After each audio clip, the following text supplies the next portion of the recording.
आज की कहानी का टाइटल है एस कंपनी यानी गधे की कंपनी। ए फार्मर एक किसान वंस यानी एक बार बेंट टू द मार्केट। जो बेंट ये गो की सेकंड फॉर्म है, जियो गो, बेंट और गॉन थर्ड फॉर्म होती है। बेंट मिस गया टू द मार्केट यानी मार्केट की ओर, टू बाई खरीदने के लिए। टू एक ऐसा प्रपोजिशन है जिसके बाद में हमेशा वर्ब की फर्स्ट फॉर्म आती है, बाकी सारे प्रपोजिशन के बाद में प्रेजेंट पार्टिसिपल आता है यानी आईएनजी फॉर्म आती है। टू बाई एन एस, एक गधे को खरीदने के लिए। इन द मार्केट यानी मार्केट में या बाजार में। ही सॉ, इस सी की सेकंड फॉर्म में सॉ और पास्ट सिंपल टेंस है। He saw a very healthy, healthy यानी स्वस्थ या मजबूत, ऐसे यानी गधे को। एंड बेंट, अब यहाँ पे एंड कंजक्शन का काम कर रहा है और कंजक्शन से हमेशा सेम चीजें जोड़ी जाती है। देखो यहाँ पे सी की सेकंड फॉर्म में सॉ, यहाँ पे गो की सेकंड फॉर्म में बेंट। टू द ओनर यानी मालिक के पास। टू आस्क, पूछने के लिए। फॉर इट्स प्राइस यानी इसकी कीमत। यहाँ इट्स किसके लिए आया है? एस के लिए, गधे के लिए। It's price. Can I take him on a trail walk to see what he is like. Can I take him, मतलब कैन उल्टा का मतलब होता है सकता। कैन आई टेक हिम, क्या मैं उसे ले जा सकता हूँ? ऑन ए ट्रायल, एक ट्रायल के लिए। वॉक टू सी, देखने के लिए। व्हाट ही इज लाइक, कि वो क्या पसंद करता है। कैन आई कीप, मैं उसे रख सकता हूँ। कीप में होता है रखना। हिम यानी उसको। हिम किसके लिए आया यहाँ पे? एस के लिए, गधे के लिए। फॉर ए डे, एक दिन के लिए। फोर का मतलब होता है के लिए। ही आस्क्ड, उसने पूछा।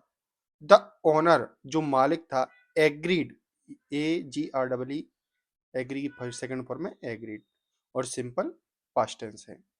एंड गेव, दिया द मैन, आदमी को। द एस, गधा। फॉर ए डे यानी एक दिन के लिए।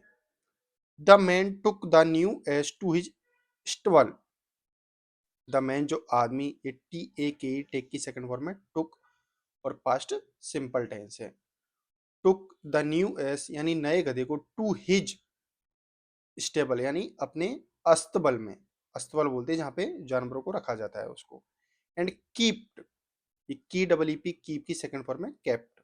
And kept him with the other asses, यानी कीप्ट हिम में उसको रखा। विथ द अदर यानी जो दूसरे गधे थे उनके साथ में। द एस इमीडिएटली, इमीडिएटली जिनके बाद में एल वाई लगा होता है वो क्या होते हैं? एडवर्ब होते हैं। द एस, गधा। इमीडिएटली यानी तुरंत ही। बेन टू ले यानी लेट गया। बाय द लेजीएस्ट होता है आलसी, सबसे आलसी। द ग्रीडिएस्ट, और सबसे लालची ऐसे यानी गधा। He did not do any work of carrying the loads.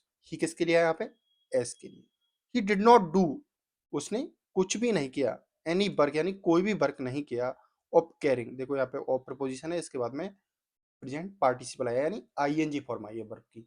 To एक ऐसा प्रपोजिशन होता है जिसके बाद में वर्ब की फर्स्ट फॉर्म आती है। बाकी सारों के साथ में वर्ब की, जैसे यहाँ पे टू ले वर्ब की फर्स्ट फॉर्म है। टू कैरिंग द लोड्स यानी जो लोड्स थे यहाँ पर, जो भरी हुई गाड़ियां थी उनको। जैसे ही did not do any work two of carrying the loads, उसने कुछ भी नहीं किया, कोई भी काम नहीं किया ऑफ कैरिंग ले जाने के लिए द लोड्स, जो भरे हुए सामान थे उनको। पहन द फार्मर, जब किसान ने। सॉ, ये सी की सेकंड फॉर्म है, सी डबल की सेकंड फॉर्म है saw. So the S behaviour यानी उसने, जब किसान ने। Farmer, when the farmer so the S behaviour, जब किसान ने गधे का व्यवहार देखा। ही रियलाइज्ड, उसने महसूस किया। That it was not a good ass, कि यह एक अच्छा गधा नहीं है। So he handed over, handed over का मतलब होता है सुपुर्द कर देना या वापस लौटा देना। द एस यानी गधे को। टू इट्स ओनर, जो इसका मालिक था उसको। द नेक्स्ट डे, अगले दिन। सेइंग, कहते हुए। आई अंडरस्टूड, मैं समझता हूँ। ये अंडरस्टैंड की सेकंड फॉर्म है, U N D R S T A N D की सेकंड फॉर्म है अंडरस्टूड। व्हाट सॉर्ट्स, सॉर्ट में होता है प्रकार या of S. What sorts of S he was why companion यानी साथी। ही चूज, जो पसंद करता। फॉर हिमसेल्फ, खुद के लिए। I do not need him, मैं उसे नहीं चाहता। अब इसका मोरल क्या है? ए मैन इज नॉन, यहाँ पे के साइलेंट हो जाता है, नॉन बोला जाता है इसको, known by the company he keeps. A man, एक आदमी, इज नॉन, जाना जाता है, बाय द कंपनी यानी उसकी जो सहपाठी है, या फिर जो कंपनी बोलते हैं उसकी जो जिंदगी में वो रहता है, जो समूह, ही कीप्स, जो वो रखता है, जिसमें वो रहता है। Thank you, subscribe my channel for upcoming videos.